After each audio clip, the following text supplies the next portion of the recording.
Hi there, Mashta Haravi, your parenting coach here. Today's topic is working from home while parenting. And please do not expect a magic bullet that will let you combine being perfect educator and 100% productive member of current workforce, because actually our society has been built on the premise that while parents work and pay taxes, schools are taking care of children's educational and social needs during the day.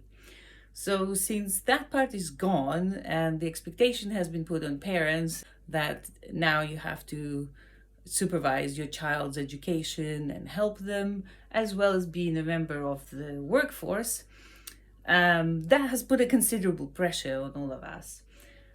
So here in this podcast, I'd like to tell you how to make best out of it, or how to not go completely insane while trying to do this. And so the first principle is set realistic expectations. You cannot be 100% productive and take care of your children's educational and social needs. So step one is setting really realistic expectations and communicating them to your employer, and communicating them to your school, and communicating them to your child and to yourself, what's most important.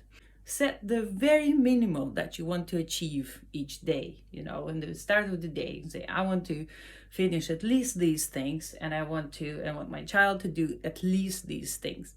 So then, and everything that goes beyond that is an added bonus. But make sure that those goals are feasible, actually, that you can actually fulfill them. Setting those kinds of realistic goals will help you feel some sense of accomplishment at the end of the day. Because if you don't set those realistic goals, at the end of the day comes and you will be feeling not very satisfied because you haven't achieved anything that you've planned. So having those minimum goals will give you some sense of accomplishment, which is great. The next thing is do what works for you. In terms of school, if online education works, that's fantastic.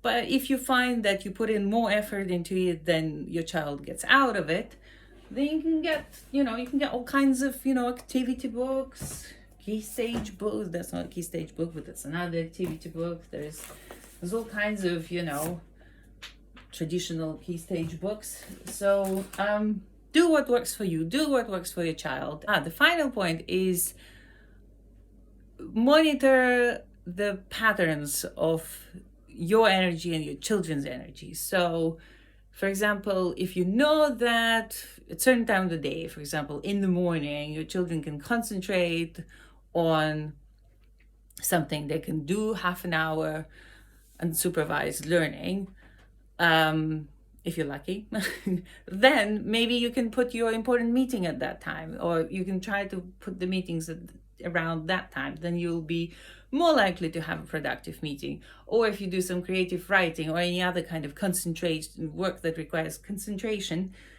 that's maybe when you can do it, because it's not 100% guaranteed that they're not going to be interrupting you, but you'll have a high chance of doing that work that requires concentration and without being interrupted.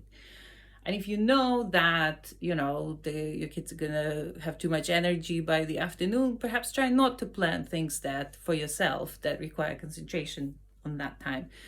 That will actually lead to less disappointment and less fights over, who needs to do what.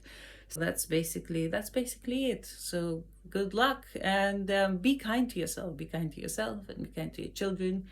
Have lots of compassion to yourself and empathy, and then it'll be easier to have lots of compassion and empathy to your children. Thank you.